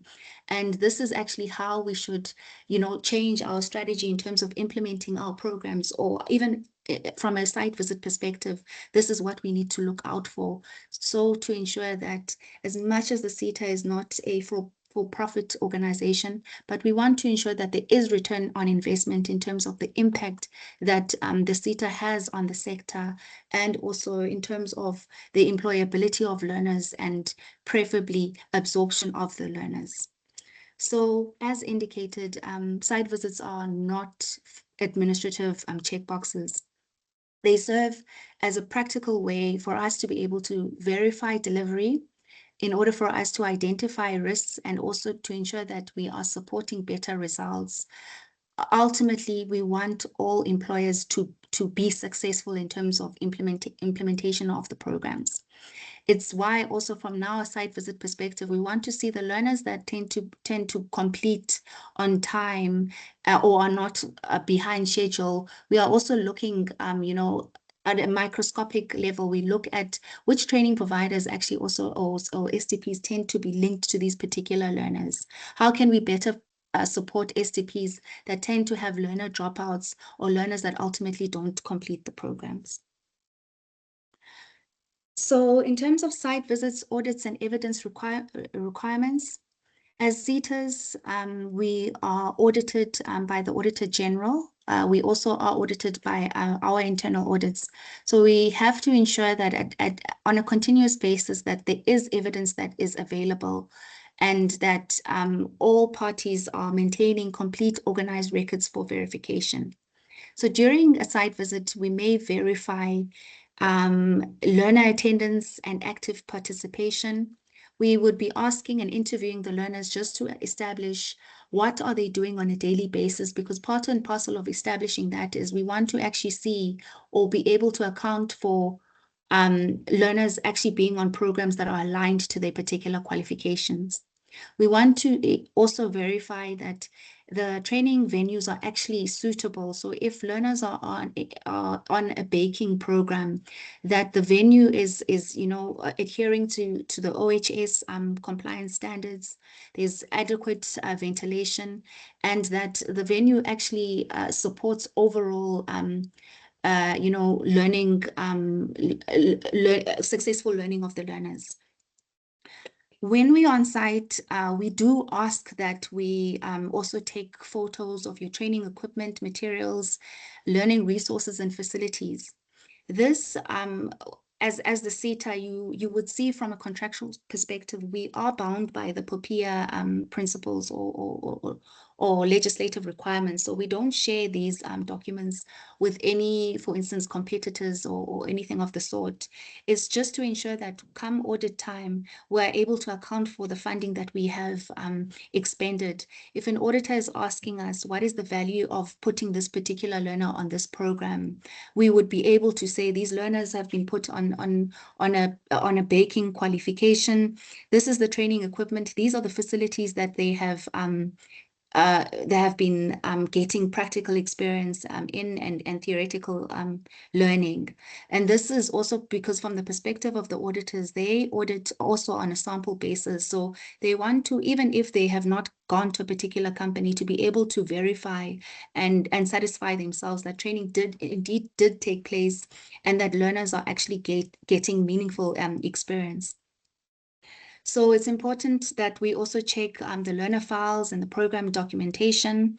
I've spoken to learner existence, and it's why it's important that at least 50% of the learners are in attendance. We do ask for them to also bring their physical ID documents with them, just for us again to be able to take the pictures in order for us to be able to file them and for those to be available if auditors at any one time want that evidence. It's also to assess the assessment records and completion evidence, and also to assess progress against contractual obligations. If you started a particular program, we are coming to site to verify and confirm that the learners have indeed started the program as per the implementation plan, that the learners are progressing steadily in such a way that they will be able to complete in time, and also to ensure that there is adherence to contractual stipulations. From this perspective also of the learners attending classes and attending practicals, from the perspective of the learners getting the stipends that they are supposed to get on time, from also the perspective of the employers and what challenges they have in the deployment of the programs, if any. Again, evidence that is to be available is the signed learner agreements and contracts. You need to ensure that the learners all have their agreements and the contracts of employment. It's the learner attendance registers, it's the certified learner identification documents, the physical documents as well, the progress reports, and it is the workplace logbooks where applicable for those learning programs that require learners to have workplace logbooks. We would want to check that those logbooks are actually, populated and there are no gaps in the logbooks. Is completion certificates or statements of results where applicable. So for this, when the SETA sends certificates, we expect for you to also just keep those completion certificates on hand, on site, and that you are actually filing them so that if at any one time they are requested, now from a verification perspective, that you have them available. It's also the employer documentation supporting the learner placement, and it's any additional records that might be required by the DG contract or partnership contract alike. So following a site visit, the Food Bev SETA will come back to, we normally gather the information in terms of the employer interviews that we do and the learner interviews that we do. We come back, we consolidate the findings that we've gotten from the employer perspective or training provider, or SDP, if they were part of the interviews, and also from the learners.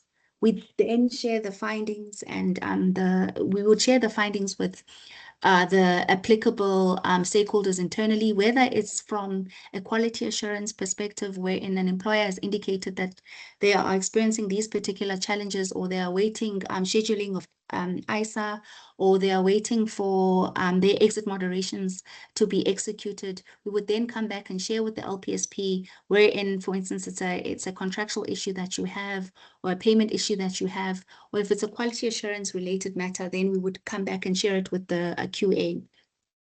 Normally, when we share the findings, we would CC also the employer.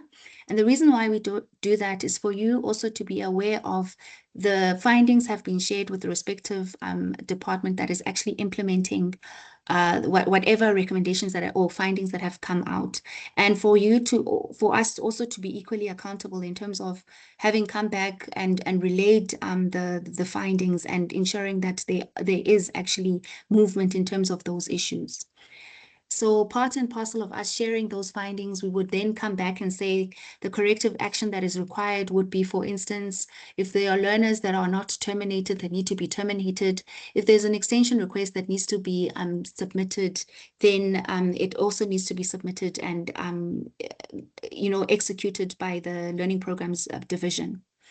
It's equally important then when we are coming back to the CETA, that you ensure that if, for instance, you're saying you are requiring a termination, that you actually do submit those supporting documents so that we can fast track the process to provide that support in the program implementation as the CETA. It's equally important that you also just keep record of, for instance, if you are saying that we had applied for a termination request and it still has not been executed, that you are able to provide us with that evidence that it was submitted on X date and it's still hanging and not processed, so that we can come back also to business and say that these are the particular findings that we have established on site and they require corrective action.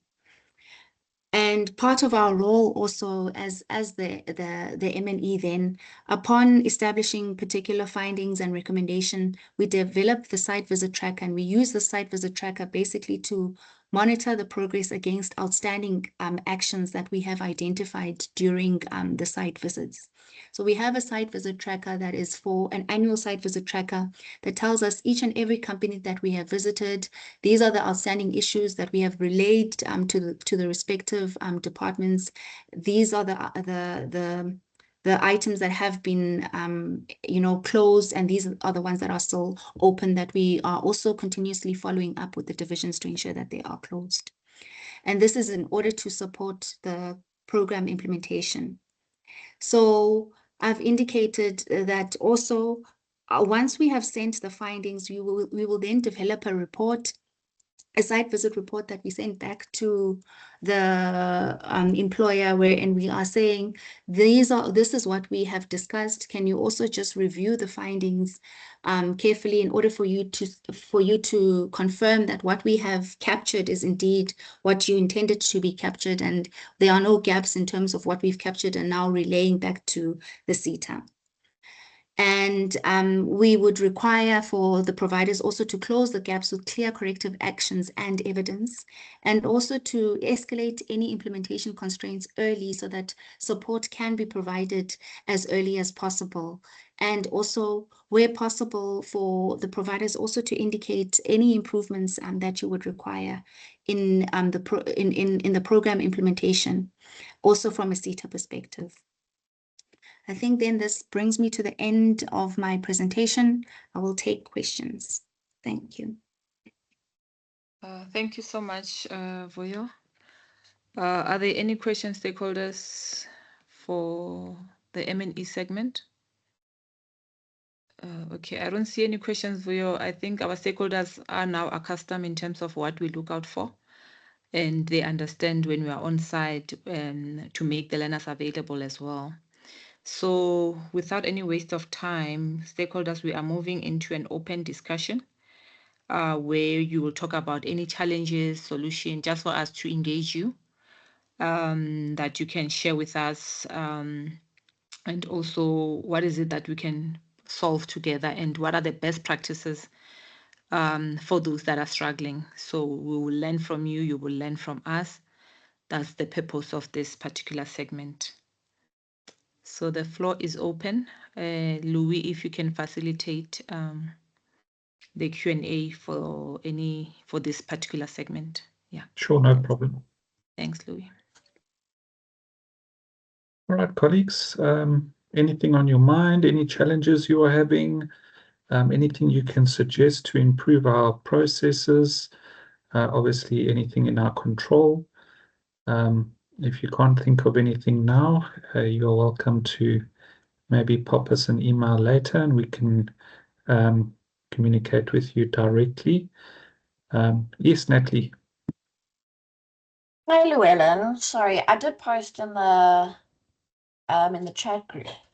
FUBIV constantly tell us SDPs to terminate, but yet the termination problem is sitting at FUBIV. I've had clients who have been threatened with their funding because terminations aren't back on track. And I've spoken to the manager, I've had a meeting with them, and I said, it's very funny how when skills planning need registrations done, they take terminations out. But then when termination needs assistance, no one helps terminations. Also with the migration from the Indicium to the SIMS, miraculously all our previous terminated learners reactivated. So now I'm sitting with hundreds of learners that are needing to be terminated and nothing is being done. So how is FUBIV going to address the situation? Yeah, I think I have heard recently that there has been a restructure in the LPSP department and that there is going to be more resources allocated to the termination requirements for learners. Tuli, as an SM, I don't know if you've heard about that and if maybe you can shed some light on that, but I have heard that there is going to be more resources available for completing those backlogs of terminations. But Natalie, what you can maybe do, I know you've been chatting with the LPSP department, but you can also, if you're not getting a way forward, you can also maybe speak to Zanele in LPSP and maybe find the way forward there. Tuli? Yes, I think definitely if you have, like you're saying, it's been ongoing engagement with the colleagues and you're not getting joy, perhaps, you can escalate to the senior manager learning programs in terms of terminations. And Llewellyn is right that we are changing our processes, especially under operations, where we are going to centralize things. And I think the learning programs department will also communicate whereby a person doesn't only, termination is not sitting with one department or unit. Is going to be an individual. If you have registered your learners with that particular person will be responsible to terminate the learner.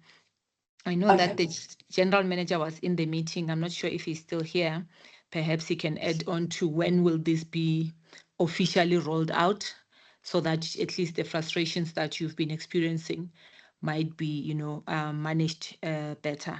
But yes, if you can send through to Zanele, I think she should be able to support you better. Yeah, thanks. Perfect. Thanks, Tuli. Thanks, Llewellyn. Thank you, Natalie.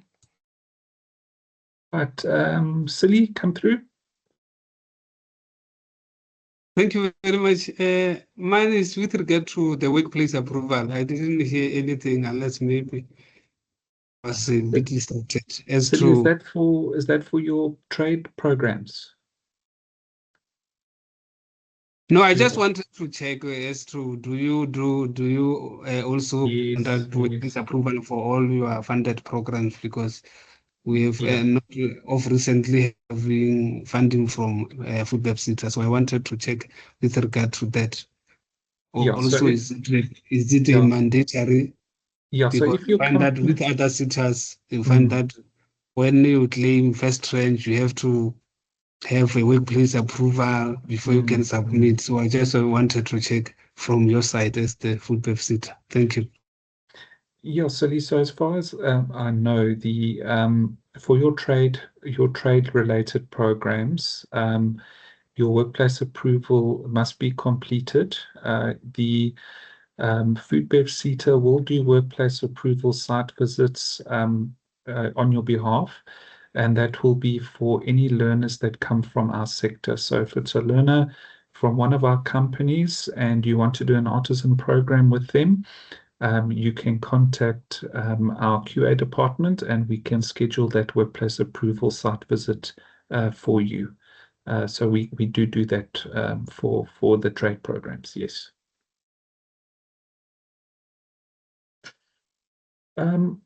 Okay, all right, thank you, Silly. Wendy, come through. Hello, Ellen. Just a quick question. We were not advised beforehand that now the system has changed at FoodBev, and whoever sent the approval contract to us is the person that's going to be handling that client's documentation and issues from now on. And that's all well and good. But we have submitted or requested several tranche claims going back to 2025. We've resent and resent and resent. Does the person that's now dealing with company X, for example, for the new DG 2627, are they taking over for the 25, 26, or are we still going to be dealing with the people we were dealing with? Yeah. Because it seems there's confusion now. Yeah, look, the transition is extremely new. I think it's only the restructuring in terms of who's going to deal with what. That process is not yet finalized. So currently it's business as usual until the LPSP department has their workshop with the clients. So whoever you've been dealing with, you will still be dealing with. But I might be speaking out of turn. They might have progressed a little bit further since last I was at the water cooler. I don't know if GM is available. If you can maybe give us an update, GM or Tuli.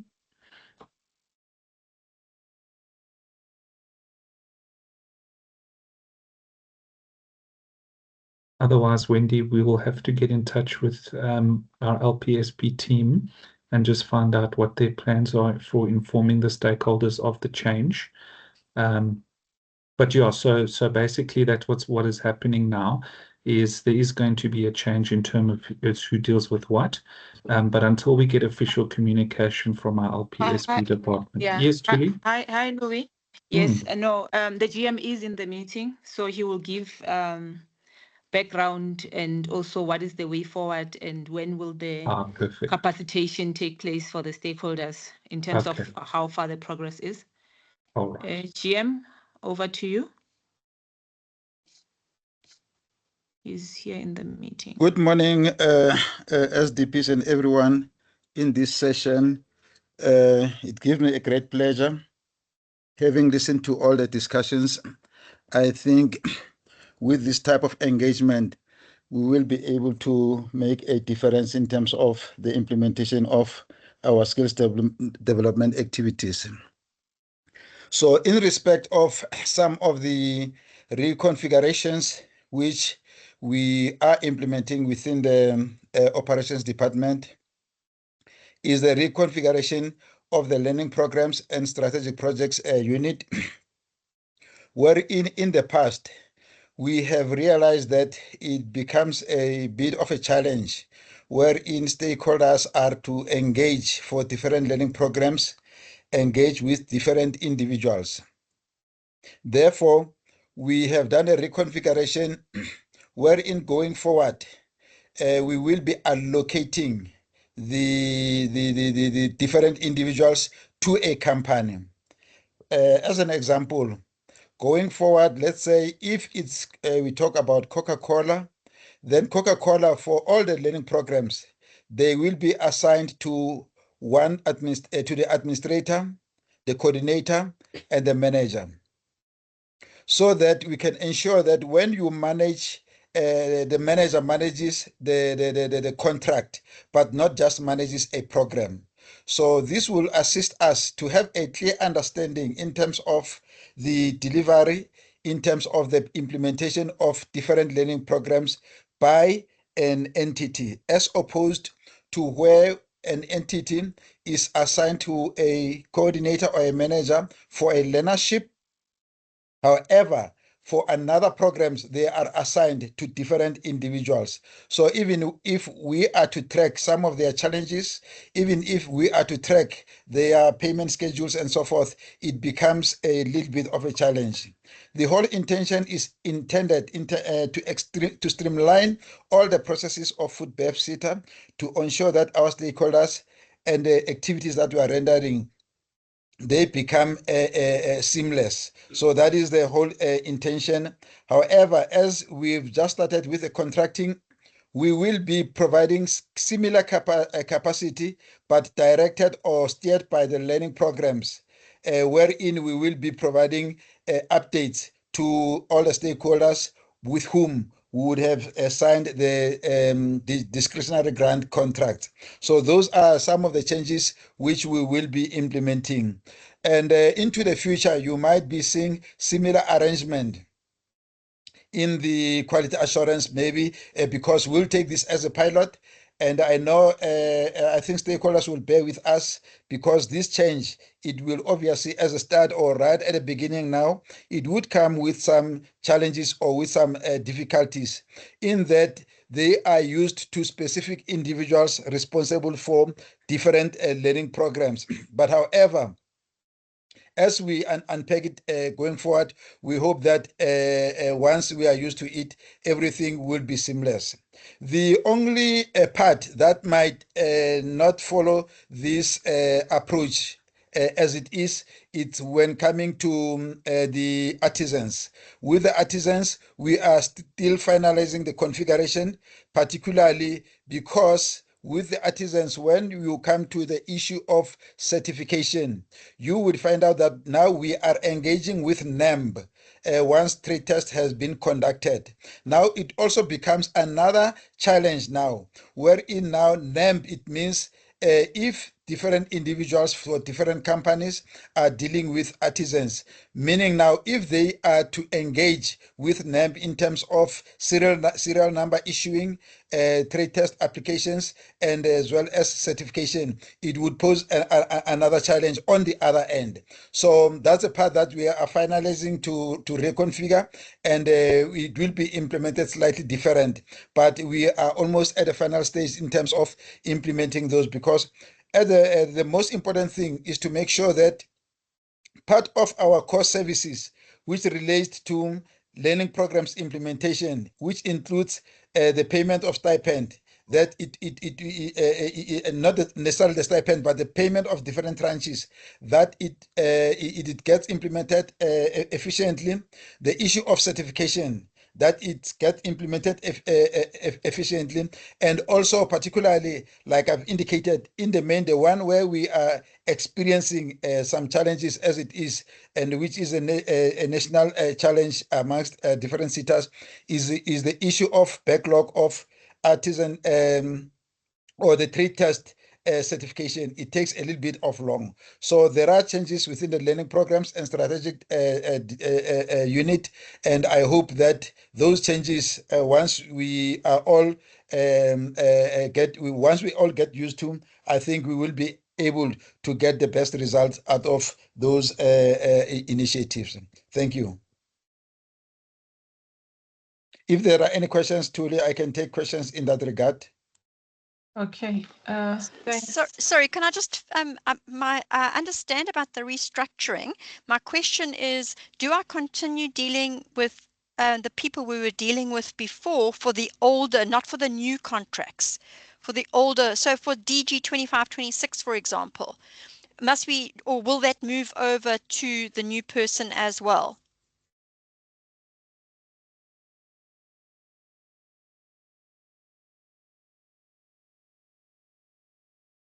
GM, did you get that?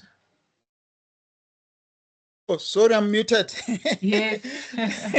Thanks for that. No, that's a good question. There are areas wherein some of the old activities will be carried out through by the old officials, but there are some which will be pushed over.